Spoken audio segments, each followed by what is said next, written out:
Chapter हमारा जो पिछला है वो लिमिट्स एंड डेरिवेटिव कंप्लीट हो गया है। Now we are going to start the chapter straight lines. New topic है स्ट्रेट लाइन में। सबसे पहले हमारे पास टॉपिक आता है slope of a line. But before learning the slope of a line, firstly we need to learn inclination of a line. Right and definition: the angle which a line which a line makes with positive direction of x-axis,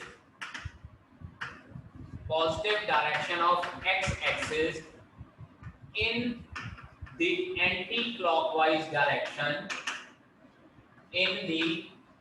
anti-clockwise direction, is called the inclination of a line.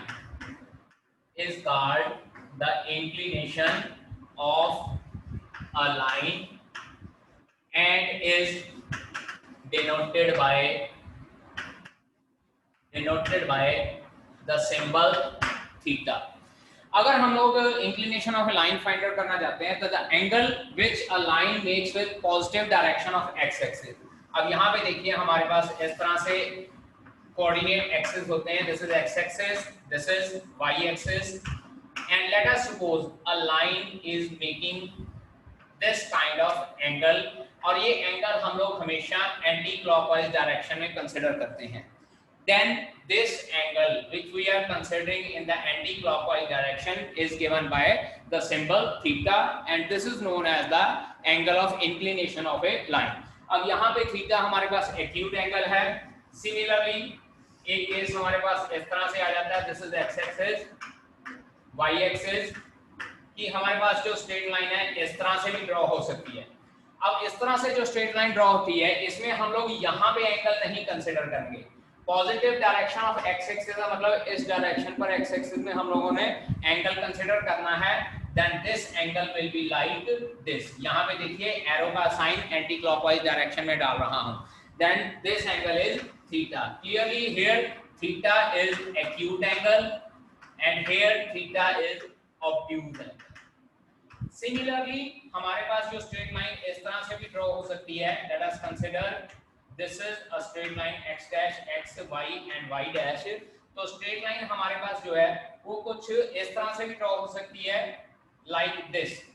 in this case अगर हमारे पास जो straight line है नीचे की तरफ से जा रही है then angle this will be reflex angle, और ये हम लोग कंसीडर कर सकते हैं कि हमारे पास 180 डिग्री से ज्यादा का एंगल भी बन सकता है।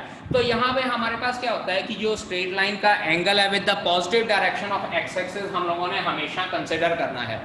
अगर positive direction of x axis के साथ कंसीडर करेंगे only then we will say that कि this is the angle of inclination of a line. ठीक है जी। अब इसके बाद नेक्स्ट टॉपिक हमारे पास आता है is the slope of a line. Slope कहते हैं या ग्रेडियंट कहते हैं। The first most important topic of this chapter, slope और gradient of a line. Slope और gradient of a straight line, ये कंसेप्ट बहुत इंपॉर्टेंट है for the chapter of straight line. इसमें क्या होता है, if theta is the inclination of the line, if theta is the inclination of the line, then tangent theta मतलब tangent of that angle theta will be considered या will be given as the slope of the line, slope or gradient of the line, gradient of the line। जो हमारे पास word slope है ज्यादातर ये wording use की जाती है to find out slope या to find out the gradient of a straight line. ज्यादातर हम लोग वर्ड स्लोप यूज करते हैं। अगर हमारे पास थीटा इंक्लिनेशन ऑफ लाइन है, उस थीटा का हम लोग टेंजेंट थीटा अगर फाइंड आउट कर लेते हैं then that will be given, that will be known as the slope of a straight line. And slope is generally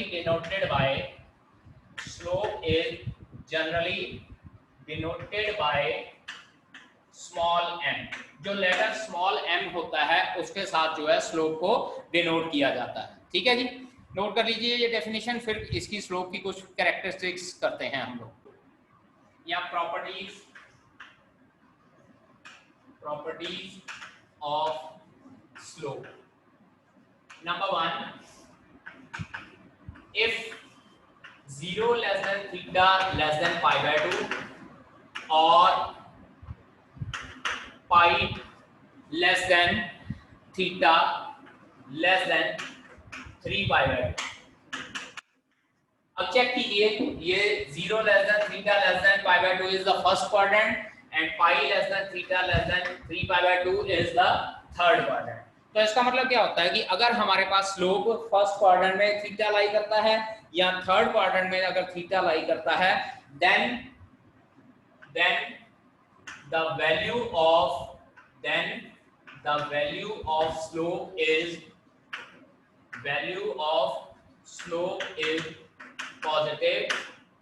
Number 2, if theta lies in second or fourth quadrant,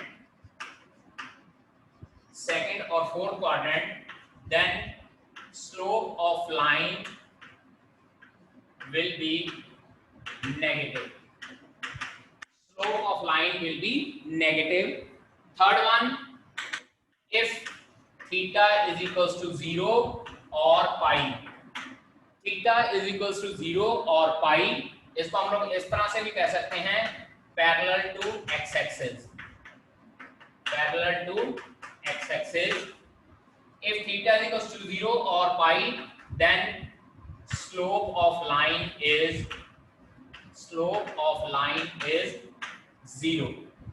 मतलब क्या है कि अगर हमारे पास थीटा 0 डिग्री हो या 180 degree हो, यानी कि हमारी जो स्ट्रेट लाइन है वो पैरेलल टू x एक्सिस हो, तो उसकी स्लोप क्या हो जाती है, 0 होती है। Fourth one, if theta is equals to pi by 2 और 3 pi by 2, pi by 2 और 3 pi by 2 मतलब 90 डिग्री या 270 degree, that is parallel to y axis, then slope of line is not defined।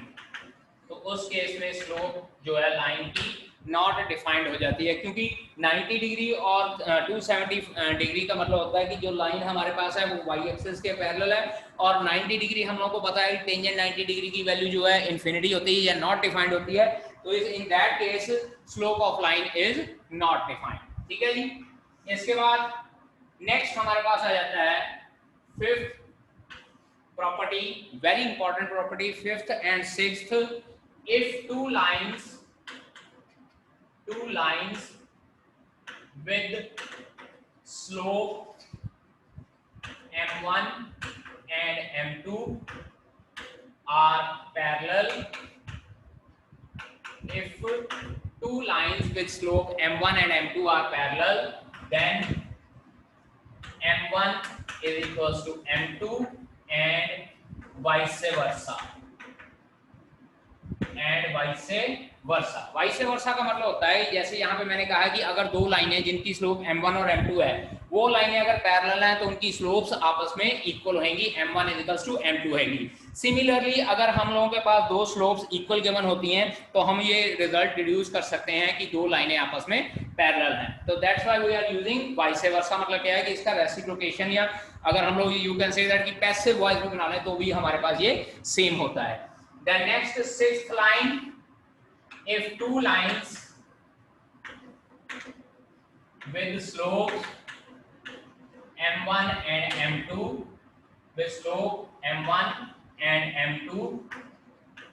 are perpendicular,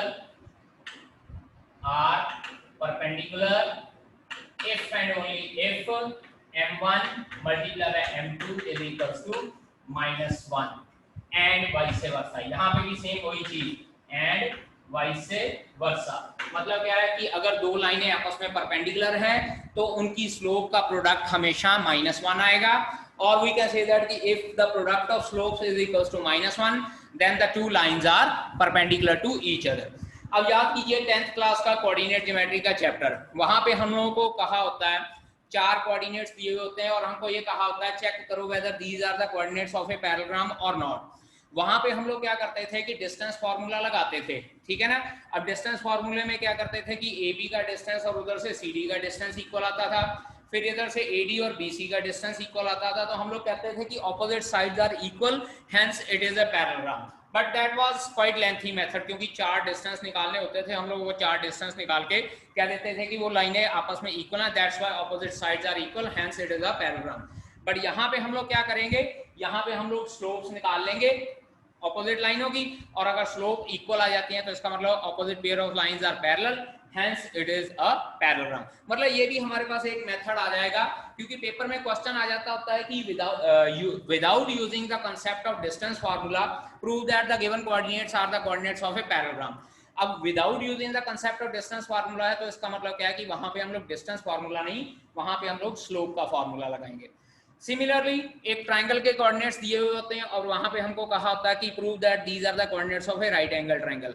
अब वहां पे हम लोग क्या करते थे, 3 डिस्टेंस निकालते थे, उसके बाद चेक करते थे पाइथागोरस थ्योरम सेटिस्फाई होती है या नहीं होती है, और अगर पाइथागोरस थ्योरम सेटिस्फाई होती थी तो हम लोग कहते थे कि these are the vertices of a right angle triangle.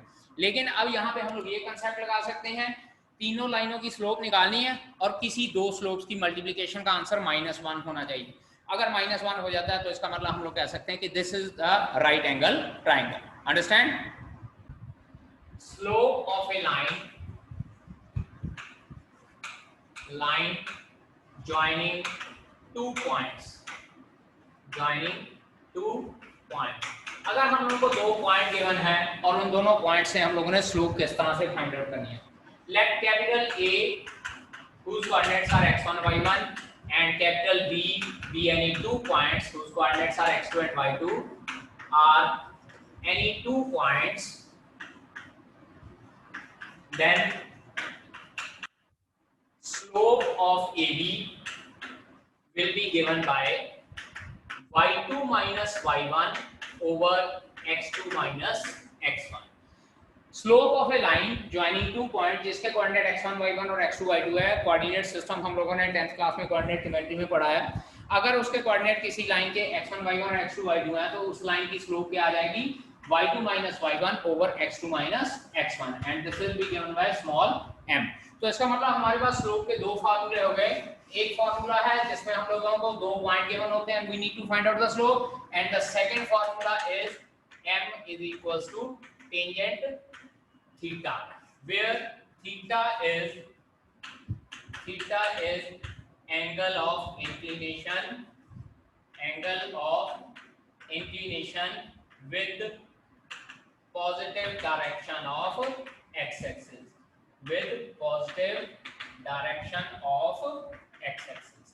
तो जो थीटा है that is angle of inclination of the line with positive direction of x axis. ठीक है जी। 10.1 का है, इसमें कहा है draw a quadrilateral in the Cartesian plane whose vertices are -4,5, 0,7, 5,-5 and -4,-2, also find its area। सबसे पहले तो हम लोगों को ये कहा गया है कि एक क्वाड्रिलेटरल ड्रॉ करना है कार्टेशियन प्लेन में।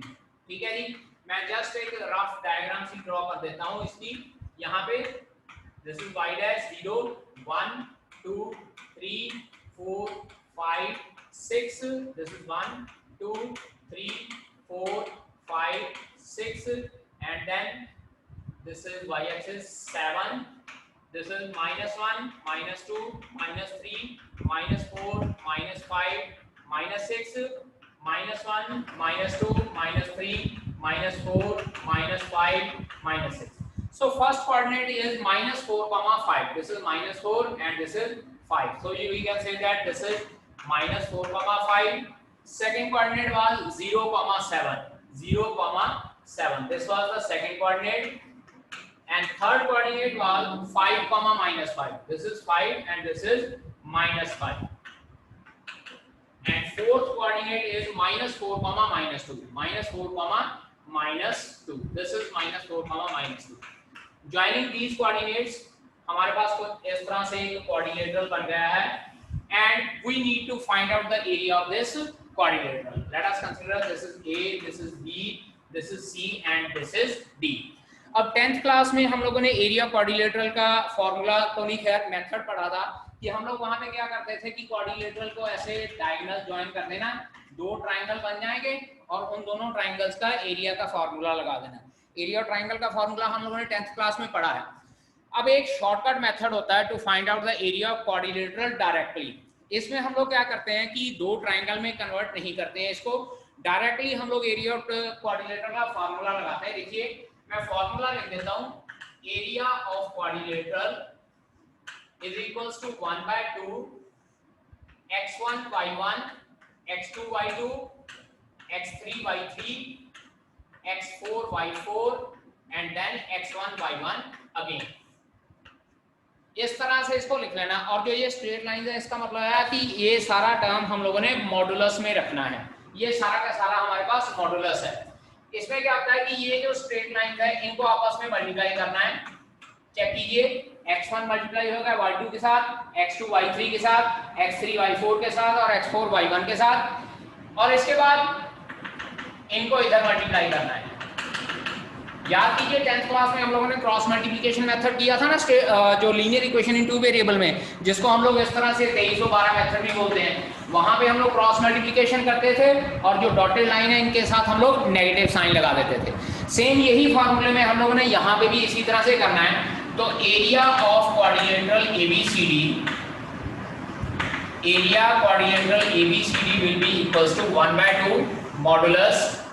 चेक कीजिए, सबसे पहले है -4,5, उसके बाद 0,7, देन 5,-5 एंड देन -4,-2, और उसके बाद x1 y1 फिर से लिख लेना -4,5। और ये बेटा जी मैं बार बार बोल रहा हूं कि मॉडुलस का साइन है। मॉडुलस का साइन का मतलब है कि अगर हमारा आंसर नेगेटिव भी आएगा, even then we have to write down the answer in positive sense. अब इसके बाद इनको मल्टीप्लिकेशन करना है। मैं मल्टीप्लिकेशन यहाँ ऊपर कर रहा हूँ, देखिए जरा ध्यान से देखिएगा, नोट बाद में कर लीजिएगा। पहले 4 multiply bye 7, 1/2 modulus, this will B -28। उसके बाद ये 0 को 5 से मल्टीप्लाई करना और माइनस का साइन लगा देना, -0। इसके बाद 0 multiply by -5 is -5, 5 multiply by 7 is -35। बेटा जी मैं पहले बता रहा हूँ कि इस तरह से जो मैं मल्टीप्लाई कर रहा हूँ इनके साथ प्लस का साइन लगेगा, जो इस तरह से डॉटेड लाइन के साथ मल्टीप्लाई कर रहा हूँ इनके साथ माइनस का साइन लगेगा। क्रॉस मल्टीप्लिकेशन मेथड में भी ऐसे ही करते थे। तो इसीलिए जहां जहां पे मेरे पास यहाँ प्लस का साइन आ रहा है और कहीं माइनस का साइन आएगा। Now see here this is -35। अब 5 को -2 से मल्टीप्लाई करते हैं, ये -10 हो जाएगा, then -4 multiply by -5, this is -20 plus का 20, लेकिन माइनस साइन लगाना पड़ेगा यहाँ पे। After that -5 into 4 it will be -20 and -4 into -8 2 plus का 2, लेकिन माइनस साइन होने की वजह से यहाँ पे माइनस का 8 आ जाएगा। यहाँ आप लोग इस तरह से भी कर सकते हैं, और आप लोग पहले सारे ना ये वाले मल्टीप्लिकेशन कर लीजिए। आप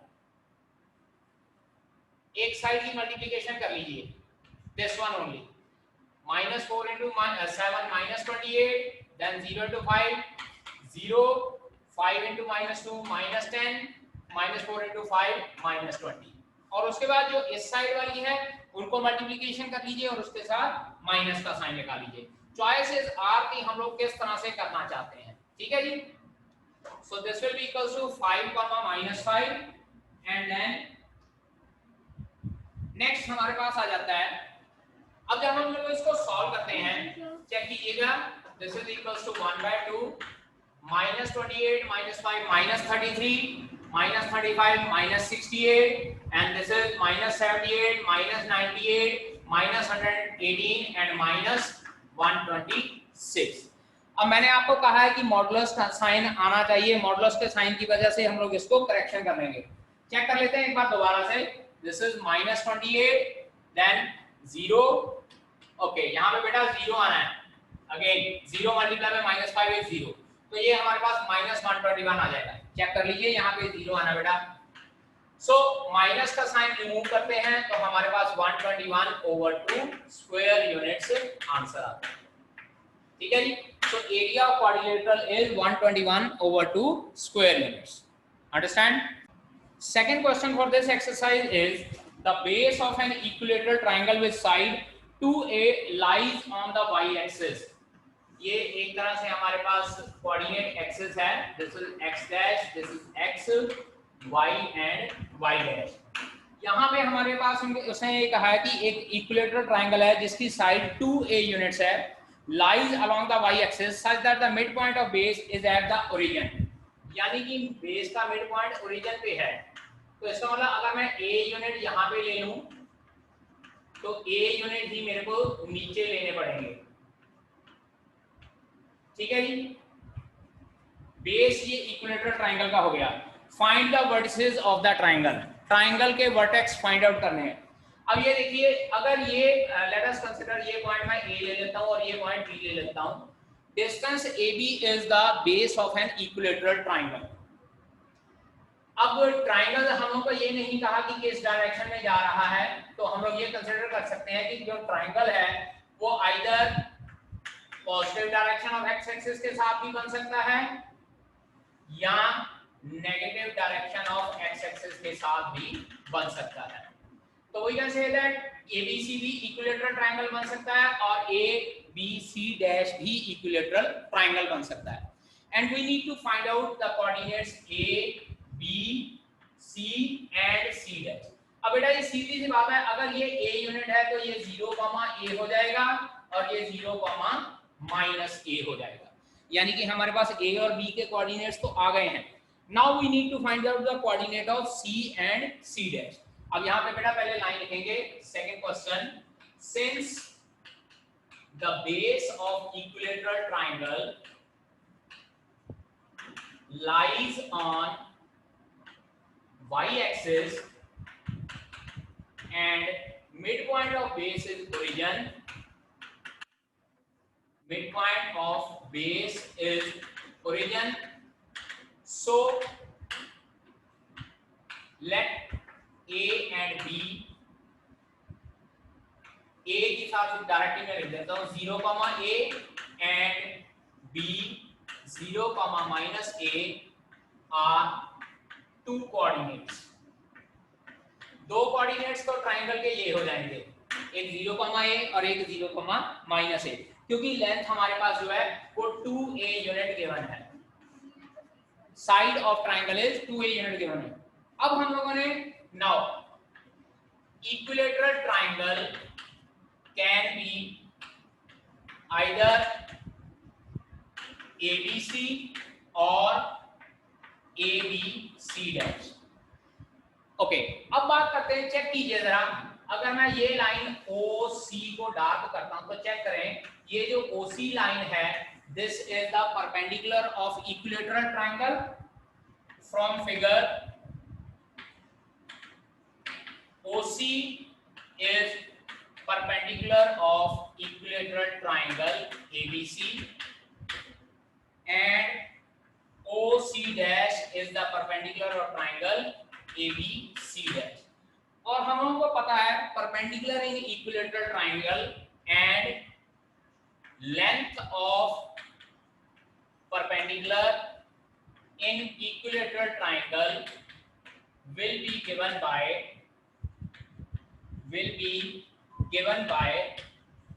√3/2 times the side.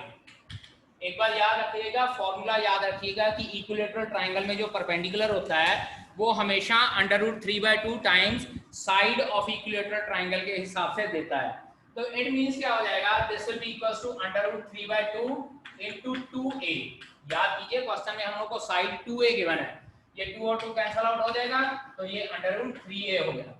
इसका मतलब this length will be √3a and similarly this length will be √3a. Therefore coordinates of C क्या हो जाएंगे, √3a, 0 and coordinates of C dash and coordinates of C dash will be -√3a, 0, क्योंकि ये negative direction of x axis है और वो positive direction of x axis है. तो इसका मतलब C के कोऑर्डिनेट्स √3a, 0 हो जाएंगे और C डैश के coordinate minus under root 3a comma 0। तो इसके बाद अगर हम लोग coordinates therefore triangle ABC coordinates क्या हो जाएंगे हमारे पास, चेक कीजिए।